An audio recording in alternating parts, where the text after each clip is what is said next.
দেখো বন্ধুরা, কচু শাক নিতে এসেছি বাগানে। এই যে বুনো কচুর পাতা, এই কচুর পাতা খেতে খুব টেস্ট। তো বন্ধুরা, এই যে আমি দেখো অনেকগুলো নিয়ে নিয়েছি ছিঁড়ে, এখন আরও কটা নেব। আর এই যে কচুর ফুল দেখেছো না, এই কচুর ফুল খেতেও কিন্তু খুব ভালো লাগে। কচুর ফুল কটা নেব। বুনো কচুর পাতা আজকে জমিয়ে রান্না বান্না করবো।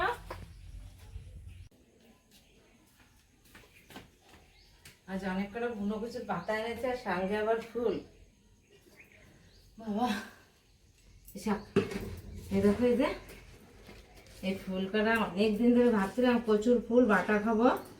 তো দেখো কতগুলো ফুল নিয়ে এসেছি, অনেকগুলো। এক কাজ করতে গিয়ে দুটো কাজ করে এসেছি। এই যে এইগুলো দিয়ে আজকে বাটা হবে, বাটা রসুন দিয়ে। আর এই শাকটাকে আমি এবার বেছে তারপরে রান্না বান্না করবো। আর এই যে এই শাকটা বাছা মানে এই যে এইভাবে আমি বেছে নেব। এই যে শীতটা না, এই শীতটা আমি নেবো না।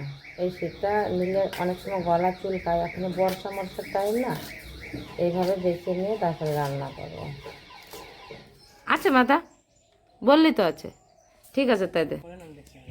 এই দেখো, এই যে খয়রা ইলিশ, এই মাছ কেটে নেব। আর এই মাথা দিয়ে রান্না করবো কচু শাক, আর এই মাছ দিয়ে সর্ষে ইলিশ করবো।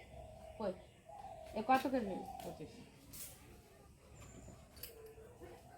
দাম বেশি চাই, সবসময় মাছ নি, তবুও দাম বেশি। কড়াইটা গরম হয়ে গেছে, এবার তেলটা দিয়ে দেবো কচু শাক রান্না করার জন্য। মাছের মাথাটা ভেজে নেব।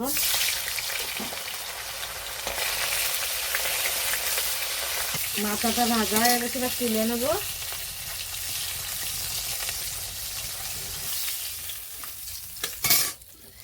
এবার এই তেলের ভিতরে আমি সম্বরা দিয়ে দেবো। গোটা জিরে, থেতো করে রাখা রসুন, রসুনটা একটু ভেজে নেব। লঙ্কা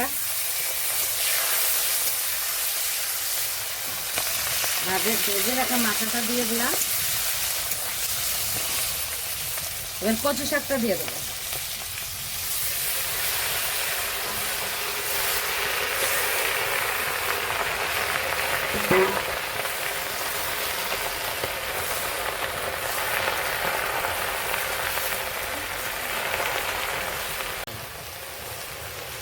লবণ, হলুদ,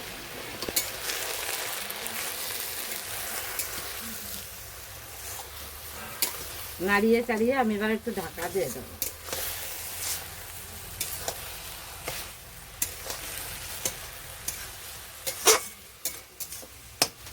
একটু ঢেকে দেবো। এবার আমি ঢাকনাটা তুলে নিয়ে দেখে নিই।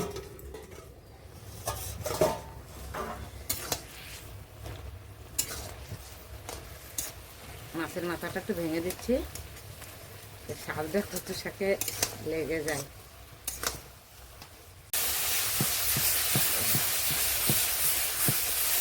যে জলটা দিয়েছিলাম জলটা টেনে গেছে। এবার আমি একটু এভাবে একটু নেড়ে নেব।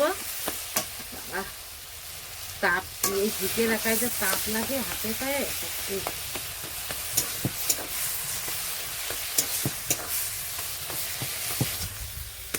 এই দেখো আমার ঘন্টাটা হয়ে গেছে। কালার দেখো, কালার দেখলেই বোঝা যায় ঘন্টার স্বাদটা কেমন হবে। মানে যে শাকটা কটা হয়ে যায় সেই শাকটা বেশ একটা ভালো হয় না, সবুজ সবুজ থাকলে শাকের টেস্টটা ভালো হয়। হয়ে গেছে আমার ঘন্টাটা, এবার তুলে নেব। কতগুলো শাক, কত তো ভালো।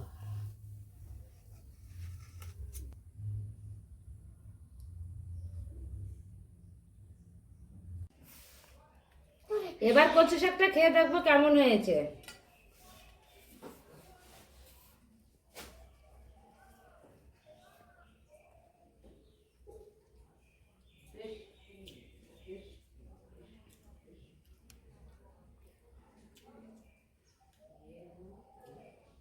অসাধারণ হয়েছে, খেতে ভীষণ ভালো হয়েছে। ইলিশ মাছের মাথা দিয়ে কচু শাক শুনলেই তো ভালো লাগে। আর রান্না করেছি আজ, ভীষণ টেস্ট হয়েছে। অনেকদিন পরে একটা টেস্টি খাবার খেলাম, সত্যিই ভীষণ ভালো হয়েছে।